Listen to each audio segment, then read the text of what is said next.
Hey there, folks. Welcome to Head, Heart, and Hustle, the podcast for creatives. I'm Alan Plummer, your host, and as always, thanks for listening. If you're new to the podcast, Head, Heart, and Hustle is designed to give you insights and encouragement from real working creatives. Anyone with a side hustle or creative outlet can feel isolated from their friends, their family, and other people around them who just don't get their passion. That's why this podcast exists, to help you feel motivated, learn, and just get a nice pick-me-up of creative energy from other people like yourself. Now, every episode, I interview a creative individual who doesn't just pretend to be creative. They've rolled up their sleeves and are producing great things because they need to.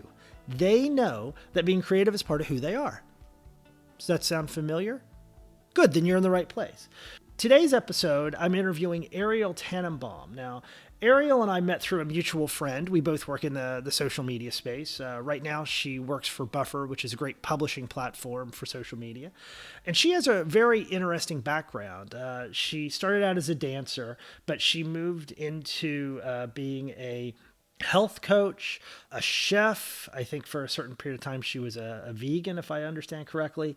But she's got this neat intersection of where she's taken a number of creative things and incorporated them into her life. She's all about this sense of community and building community at a local level, and for people living just in healthy ways and just being happy and taking care of ourselves and just being such a general positive person and such an outgoing person, which you'll absolutely pick up on as soon as she starts to speak.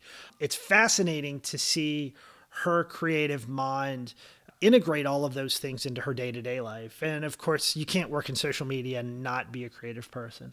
So as I set up interviews for the podcast, she was one of the first people that I thought of. I've known her for a while, and she was very kind to say yes.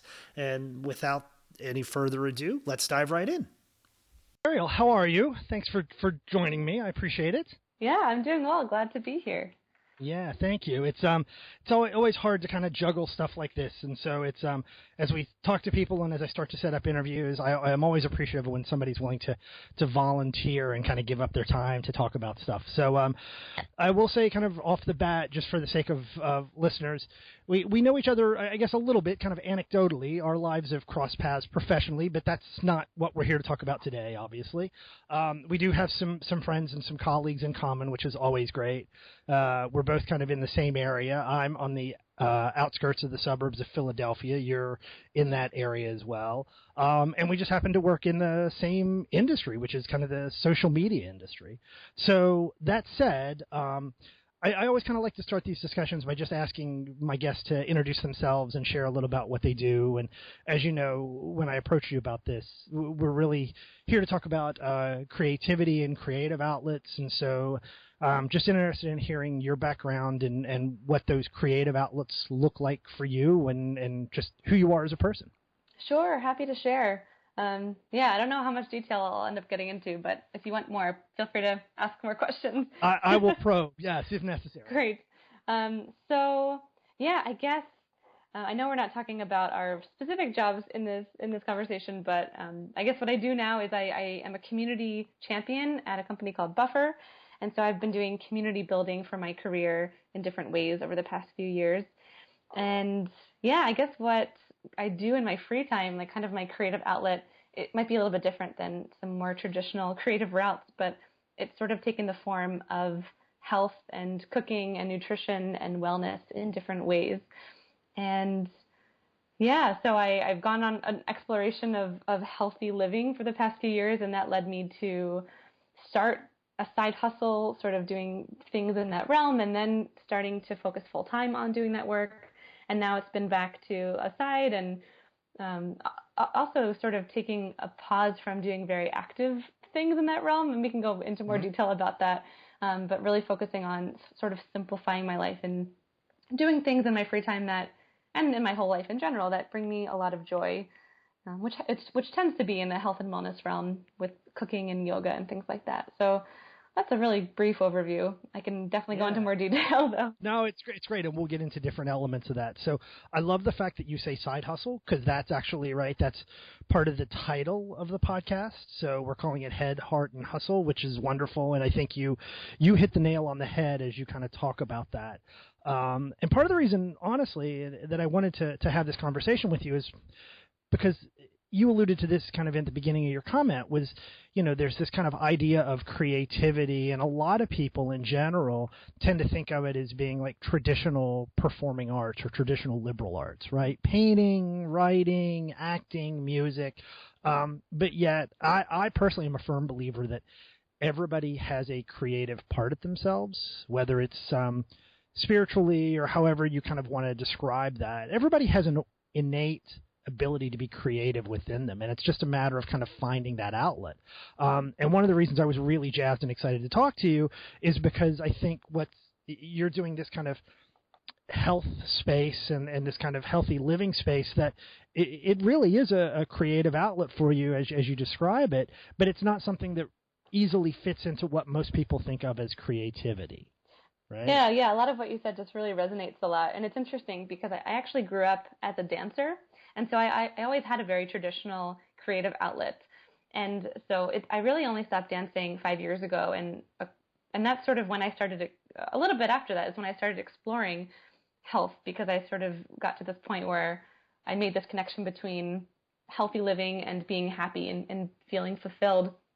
And so I think kind of healthy living came when I stopped having another creative outlet. There was probably like a 2-year gap in there where I didn't have anything that I really could identify with in that creative space. So I think it can take really different forms, and this is the form it's happened to take in my life, which has been interesting to reflect on. Right, and it's the form that has taken place now, right, which is kind of fascinating. So I'm assuming, right, you probably started out as a dancer or doing dance maybe as a child or a teenager. So was that kind of your first real creative outlet? Is that kind of where you got the taste of that energy and what being creative in some shape or form? Yeah, absolutely. I started dancing when I was 3, so it was my biggest identity from age 3 to 22 or so. Right. Yeah. Yeah, and it's funny. So it sounds a lot like parallels to mine, right? So I before I do what I do now, I spent about 9 years as a journalist and as a writer, and when I had finished college, I moved to New York because that's what writers do. You write the great American novel, and you write the plays, and you move to Manhattan and workshop them. But it's funny, I started out as a kid singing and performing. I had a wonderful music teacher at my elementary school who was also the choir director at our church. And so I was put on stage to perform before I was old enough to be scared. Oh, wow. So that kind of started that, right? And so I just, that became my outlet, and that part of partially influenced my personality, which was really wonderful. But like you, I did that all the way through college, and in fact, that was my first major in college. But then I started to realize that there's a big difference between having passion for something creatively that you love and it being a career. And that was, for me, I don't know about you, but that was a really tough thing to struggle with. Yeah, that's really interesting that you said that. I think something that I've been thinking a lot recently and throughout my whole career is that I've always been the type of person who needs and desires for my work that I spend most of my time doing to be what fulfills me and to be my passion.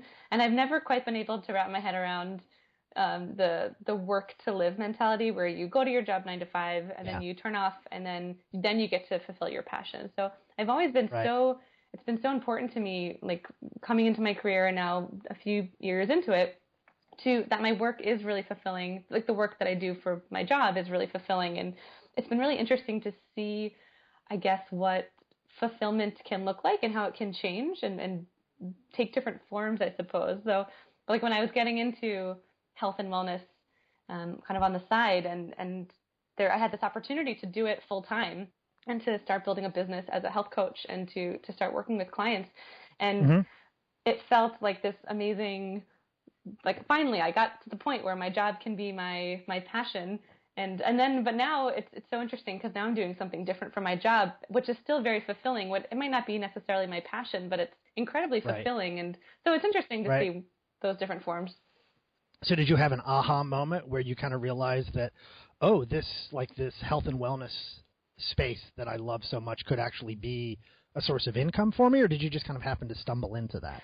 Yeah, so I guess it started as a personal journey into healthy living, and it's interesting to think about now the gap between when I stopped dancing and then when I started thinking about health, because I think I got to a point where I wasn't feeling as happy as I had been in my life, and I was looking to feel happy. And so the journey I took ended up like looking at nutrition and taking care of one's body and how that can really lead to a lot of happiness. So that was a journey I was going on personally, and I think I got to a point where I had read all of the blog posts I could possibly find, and I wanted more knowledge, and so I decided to take a year-long health coach certification program and spend that year studying nutrition and dietary theories and kind of preparing to work with clients. So with the intention of potentially doing it full time, but I still had a full-time job at the time that was in the tech space. So it wasn't, I couldn't fully think about doing that work, the health work full time. But I was also around a lot of entrepreneurs in that job I was in. So I think at some point I got to a point where I was so inspired by all of these people who were following their passions and building these companies that meant so much to them. Yep. So I knew I had this passion of nutrition on the side, and so at one point I just had the opportunity to leave that job, and so I did, and so I spent some time experimenting with entrepreneurship.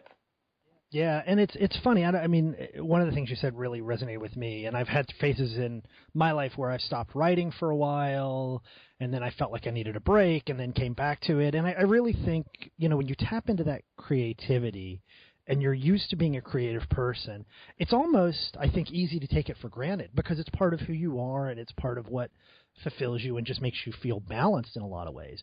But then what's fascinating is you can take a break to recharge, and then a week can turn into 2, and that can turn into longer. And so you lose touch with that. And I personally have gone into spaces where I'm like, okay, yeah, it's fine. I don't feel motivated to write at the moment. And eventually I drag myself back to a keyboard and start. And it's like the synapses in my brain just start to wire and just start to go off, right? And I start to kind of get that. It's almost manic. It's like you rediscover this, I think. And then I start to realize, God, how much I've missed that. You know what I mean? Mm-hmm.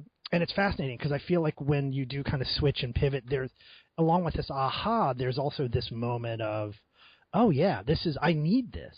I need, whether or not, to your point, it's dancing or the health and wellness space or whatever that is, if being creative ends up becoming part of who you are, and I think it is part of everybody who's spent part of their lives doing something like that, it's really easy to take for granted. But man, when it's gone, it really has an impact on how you do things. Oh, totally. That is exactly right in my mind as well. And it's been really interesting because the form that my kind of passion for health and wellness has taken most recently, and we can kind of get into why it's yep. more of the details later, but is cooking. And there was, cooking was such an important part of my life for the past, I think 3 years or so, or 3 or 4 years, since I developed this huge passion for nutrition and wellness. And over the past year or so, I haven't cooked as much as I did before, and I really have felt that gap in my life, and it's amazing. Creativity can take really different forms, and I don't think I really realized how important that was until I stopped doing it. And I'm bringing it back into my life now, and it makes such a difference. And just doing something physical. I mean, I think obviously creativity can be lots of different things, but for me, doing something really physical with my hands, not looking at a screen, is so fulfilling. And when I don't have it, you don't really quite realize like why you don't feel great, but right. Yeah. Yeah, no, I'm totally with you. I think it's funny, our right, as a culture, and especially here in the U.S., we're such an information society, and we all work with our brains. And for those of us like you and myself who are fortunate enough to have college degrees and make a living at a white-collar job working at a desk in front of a computer all day, it's really easy to lose that sense of touch from physically doing stuff, right? And so you think about this whole resurgence in kind of people working on their houses, and think of how popular TV stations are like HGTV, and how much money people spend at Lowe's and try to do home improvement stuff. And you think of the comedian Nick Offerman, right? And he's essentially created this whole other career for himself where he's this expert on woodworking, and it's something he's done his whole life. And yet there's this kind of, right, almost primal feel to kind of want to do things with your hands. And I absolutely would put cooking into that category. No question. So I think that makes perfect sense. And it's really easy for people to kind of dismiss it and say, well, that's not creative. And it's like, well, yeah, it is. Not everybody's such a great cook. Right? I mean, there is a talent to that, to be able to come up with recipes and come up with ideas and things. It doesn't just happen automatically. So yeah. And the other thing that I was doing before, and now I'm trying to bring back into my life in this kind of mindset of simplifying and recharging, is sort of spending a lot of my time doing as many things with my hands as possible, maybe a little bit, instead of spending my time like organizing events, which is what I do for my job, but finding a way to be creative with my hands. So I try to go to like urban farms and do some weeding, which sounds really terrible. And maybe when I have a garden in my life later, I won't like it as much, but it's actually quite satisfying now, and wanting to get into gardening and things like that. Yep. And so, no, I totally get that. I totally get that. And that's part of the reason that I think, the stuff that you're doing and kind of where that space is for you is so interesting and so awesome, because that is an area that a lot of times we just tend to blow off and say, yeah, it's not creative. Well, when in fact it is. There's not, there are books written on it, but you figure a lot of that stuff out, and there's not always a right or wrong way to do that stuff. So, yeah, one of the things I wanted us to talk about, so you've been, like I have, you've been on both sides of the fence in terms of your creativity as a profession. What I mean by that is you've explored kind of creative outlets as part of who you are and part of what fulfills you, but then you've also taken a time in your life where you said, okay, this is going to be my income, and took a pass at that. Talk to me a little bit about what that transition was like, going from kind of creative outlets being your enjoyment to being your bread and butter, and did that have any impact on how you thought about creativity and what that meant for you? Yeah, that's a really interesting question. So the transition was, like I said earlier, like I got to this point where I was around so many people who were starting their own businesses, so it felt really realistic to do this. I don't think I ever quite imagined myself as an entrepreneur or to start my own business previously, and then I was working at a co-working space for tech startups, so I was surrounded by this energy, and so it became really realistic, and it kind of slowly went from this passion of mine in my free time where I was learning about nutrition, and I wanted to help people in some way be happier, but I didn't know that I could do it as my career, and then it became realistic, so I sort of jumped at it, and yeah, it was really interesting. The work I was doing, it was about 9 months that I spent full time trying to build this business, and the work I was doing was very fulfilling in a lot of ways. I was getting to work with clients one-on-one and help them develop healthier habits and kind of get them unstuck from what was keeping them stuck in unhealthy habits. Right. And then I was hosting healthy dinner parties, these 4-course sort of community mindful eating sorts of experiences in my apartment, actually. And that was really fulfilling because combining my passions for community and health in the same situation, and doing some workshops and things like that. So I was doing all of, so I would say for the first half of that time that I was focusing on this business, it was really exciting because I was doing the things that I wanted to do and I loved and brought me a lot of joy, so it felt sort of perfect. And it was, so for me, I think the journey would look really different for a lot of people. I think for me, it ended up maybe not being the right time for this to happen. And I really do think it will come back in my life in a future point when I might be a little bit more ready for it. But I got to this point where I really missed being part of a team, and I really missed collaborating, and it was interesting. All of this work was so fulfilling, and I loved helping people in this way, and it was interesting for that to become work. It was really interesting. Yeah, because it's right. So we're all kind of, especially folks that work in kind of corporate environments and that are in kind of information jobs where we're at computers and working in that, there's this kind of almost dream, right, of kind of, sticking it to the man, and I'm going to make a living off my paintings and sell my art, and I'm going to, design this or whatever that creative outlet is, right? I had this dream of becoming the great American novelist, and it still could happen. I'm not saying that it won't. But especially when we're younger, I think, whether it's media or television or anything else, there's this dream-like idea of being able to achieve that status, when the reality, I think, and this is my own personal experience too, working as a writer and a journalist, the reality is very different than what you think going into it. Yeah, absolutely. Yeah. When I think about my experience, I had about almost a 9-year run, I was really fortunate. The economy was good then. But what was eye-opening for me was that the passion in the work was only about 50% of the job. Like the creativity becomes a job in many ways. And I don't know about you, but I spent, I was, again, working by myself and very isolated in my apartment. And I wasn't throwing dinner parties for people, which is kind of awesome that was part of your job. But I didn't have that. I was in front of my words every day and sending emails and having conversations over the phone. What was interesting for me that nobody teed me off to was this idea that, you have to do the work and make money off your creativity, but then you've also got to find the next job. You got to keep your clients happy. You got to come up with new ideas for stories in my scenario. You've got to, network. You've got to do your bills, right? And you've got to, all these other things. You're not getting a regular paycheck, so you're not getting income taxes taken out. Guess what? Income taxes are suddenly 10 times worse. There was like this huge aha moment for me that I don't know about you, but I worked my way through it for the first year or two, and I was like, God, this kind of sucks. This is the downside. And it wasn't the creativity aspect. It was all the other stuff that went with it. That's true. There's so much other stuff that goes with it. And there's something about doing these things that you love at 7 o'clock at night where you can just do it for you, and it's really fulfilling and meaningful. And then having it be what's paying your bills. And yeah, it's a really interesting thing to think about and to experience.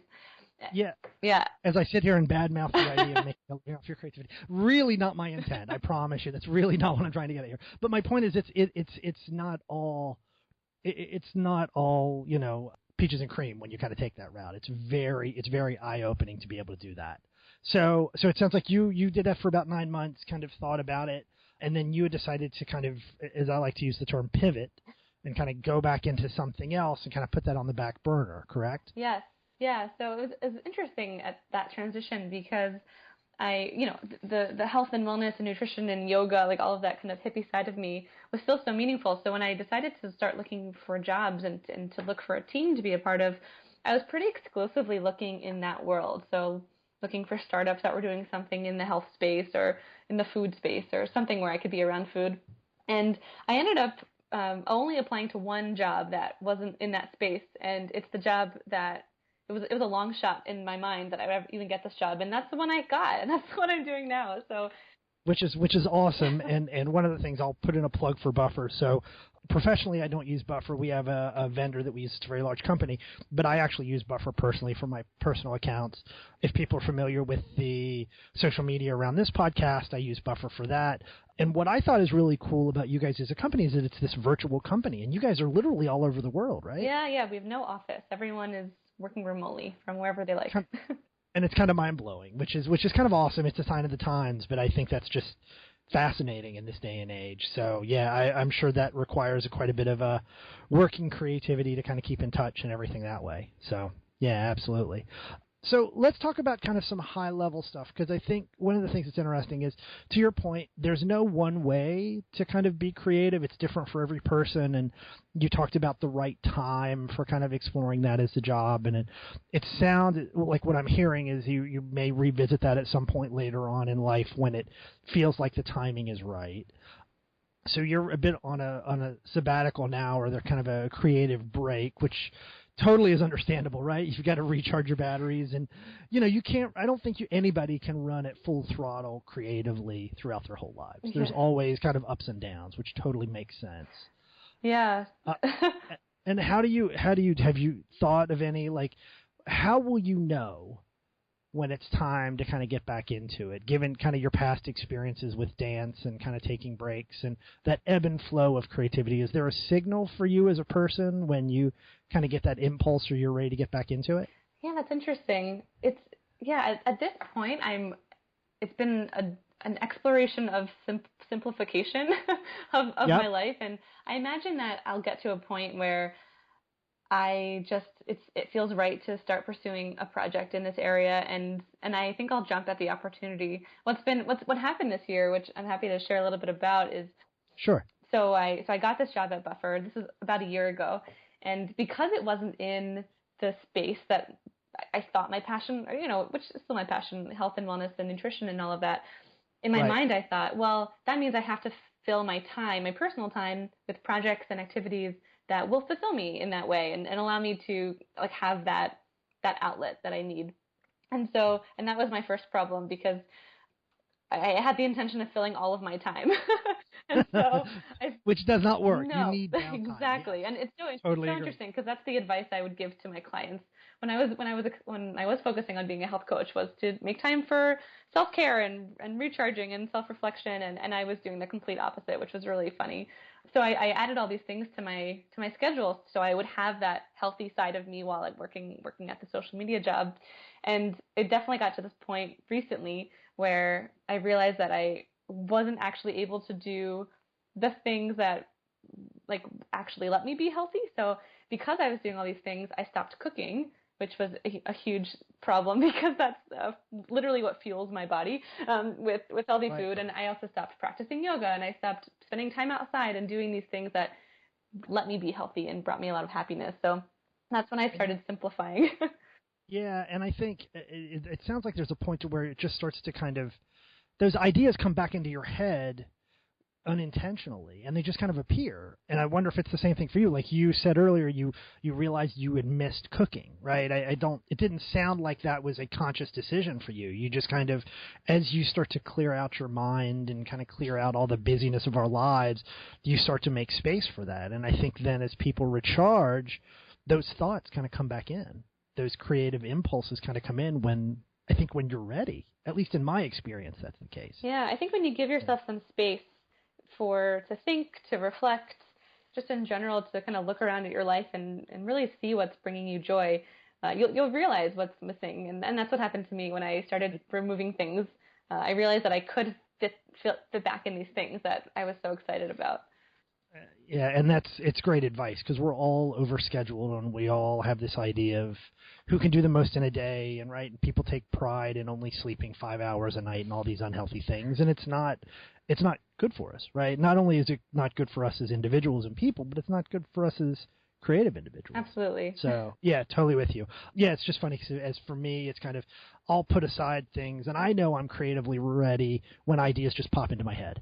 It's a guarantee. I'll be either behind the wheel of my car driving somewhere, or I'll be laying in bed at night, or in the shower. One of those three. And boom, something just hits me, and it's almost kind of like this manic thing where I've got to jot notes down on paper, or I lose it. It's this kind of ethereal kind of, you got to grab it or it's gone. Oh, interesting.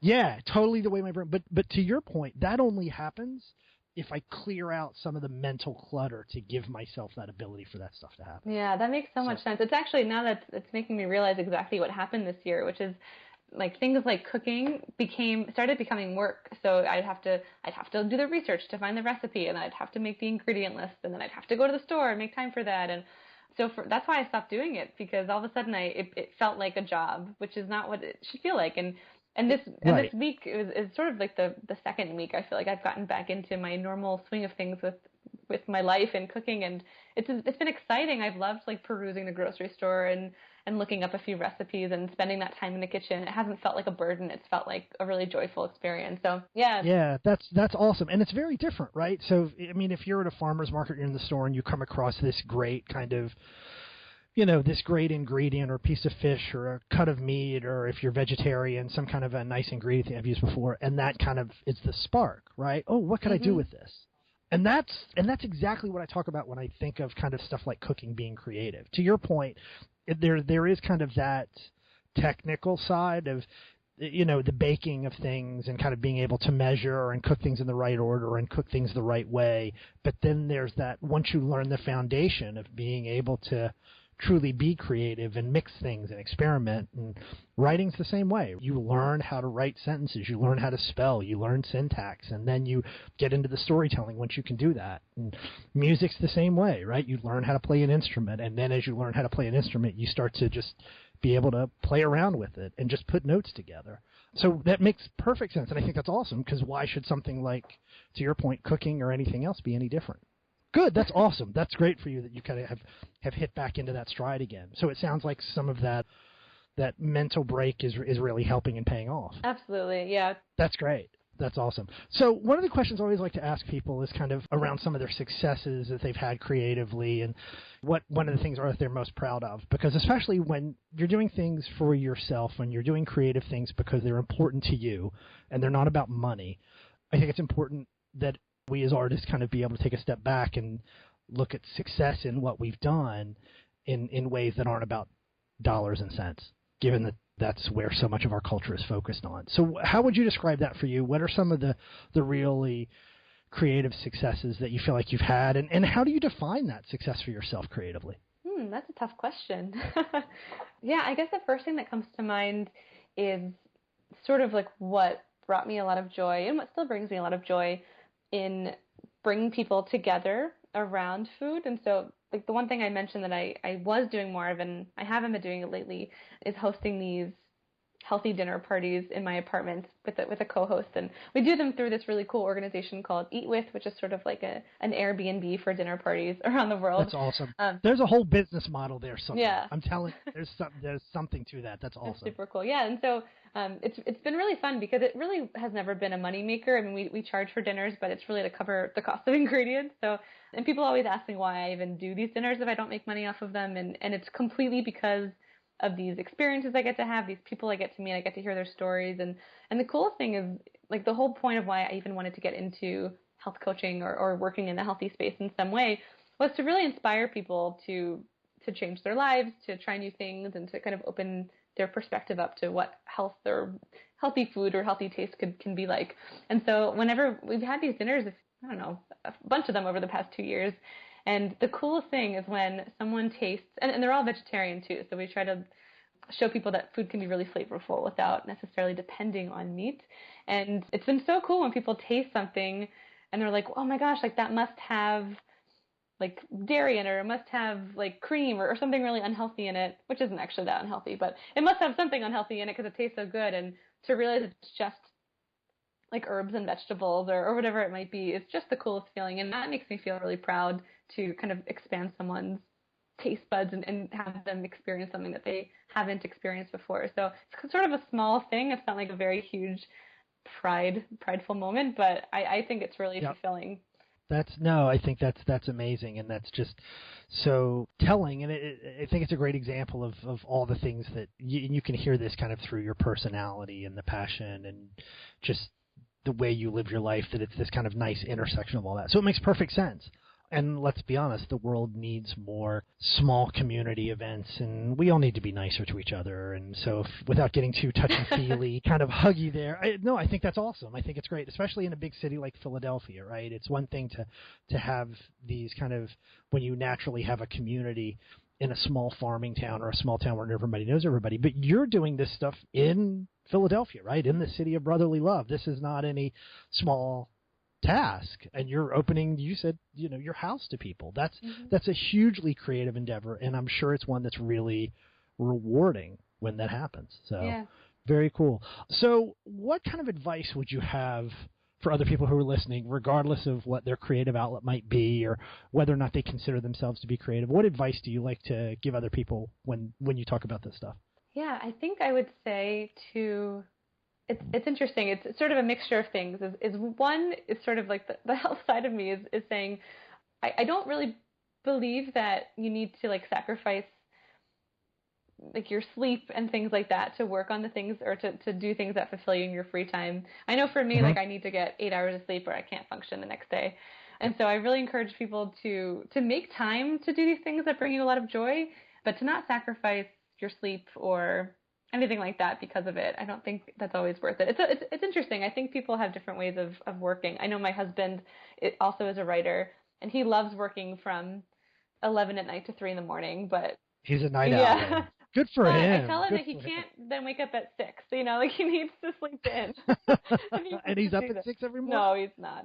Oh, I was gonna say, good for him. It's funny. I do my best writing first thing in the morning, no question. My brain is clear and everything else. I totally get it. I seem to get my ideas in the evening, but yeah, if I don't write in the morning, it's totally with that.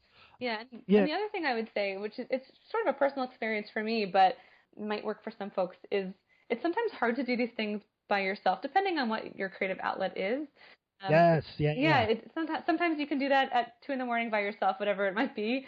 But don't be afraid to connect with other people who are doing it. It sometimes really drives me to make sure I make time for cook. Like I have a friend who's that partner who I do the dinner parties with, and we get together and cook. And if I don't get together with her, sometimes I won't kind of experiment so deeply with a really tough recipe. So she challenges me in that way. And so I really encourage you to connect with others who are maybe thinking in the same space as you, and I think it just creates really amazing experiences when you can collaborate with others. It's really good advice. It gets to the whole point, right? If you're going to be creative and you're going to do this stuff, you want to share it with other people, and it doesn't have to be about money, exactly. Right? Which is kind of fascinating. So I think that's true, right? If you're a writer and you write stuff, you want people to read it. If you're a musician and you want to play music, you want people to hear it. To your point, you're cooking, you want people to taste it and share in that experience. I think that's absolutely true. So that's great. That's wonderful. And I love kind of what you talked about earlier about getting recharged and how so many of us don't make time for that and how important that is. And it is part of the process. No question at all. Yeah. Awesome. Well, this is great. I didn't have any other questions. I don't know if there was anything else that popped into your head while we've been chatting that you want to kind of mention, but I certainly feel like we hit on the stuff that, you and I, when we kind of talked about having this conversation, I feel like we covered the topic pretty well, especially kind of the main things that I wanted to kind of get into with you. Yeah, absolutely. This has been really fun. And if anyone wants to touch base with me later, you can definitely connect with me over on Twitter. I can say that now, or you can. Yeah, no, go ahead. Go ahead. I'll reinforce it in a minute, but go ahead and give it out. Yeah, so my Twitter handle is Arielle Margot, which is ARIELLE MARGOT. It rhymes.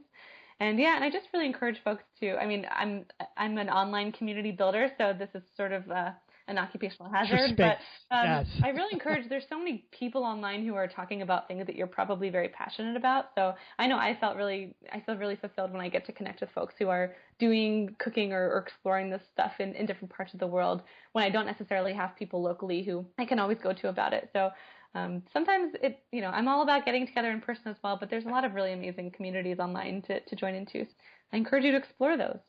That's awesome. Thank you. And if people are followers of Buffer, they interact with Buffer on social media, you may actually pop up every now and then on something. You never know.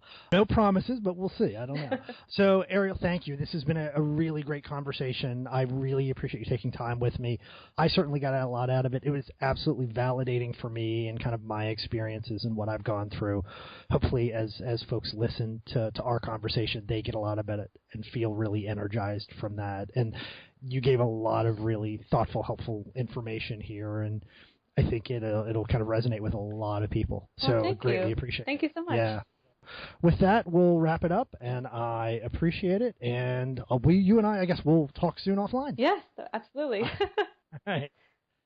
All right, ladies and gentlemen, thank you to Arielle for that great interview. And I have to tell you, I love talking to her. She's such an optimistic, positive person, and she's got just such a warm, outgoing personality. She's so nice. She's just a joy to talk to. Hopefully you picked up on that. And I really love spending time with her. So thank you to Arielle for that. As she mentioned, you can find her on Twitter at Arielle Margot. Reach out and say hi. If you liked her episode, tell her, say thank you. I certainly appreciate it. And I want to mention a few other things here really quickly. One, let me just say that if you like the episode, do me a favor and rate us or write a review on iTunes or whatever podcast directory you use. In fact, if you email me a screenshot of your review with your name and mailing address, I'm more than happy to send you a couple stickers of our logo as my way of saying thanks. I also want to mention that you can find us on the web at headheartandhustle.com. We also have a number of social media outlets. I wouldn't be a social media professional if I didn't mention these. You can find us on Twitter, you can find us on Facebook, you can find us on LinkedIn, and even Google+. Links for all those are embedded in the podcast, so take a look there. I also want to say thank you to Meg Shearer, who created the logo for the podcast. If you're digging the logo, you can actually find some of Meg's artwork on Society6. We've got a link for that as well, both in the podcast and on the website. Lastly, let me just say that if you're interested in being interviewed for a future episode of the podcast, you can contact me at headheartandhustle@gmail.com. As always, thanks for listening, and now go out there and create something. See ya.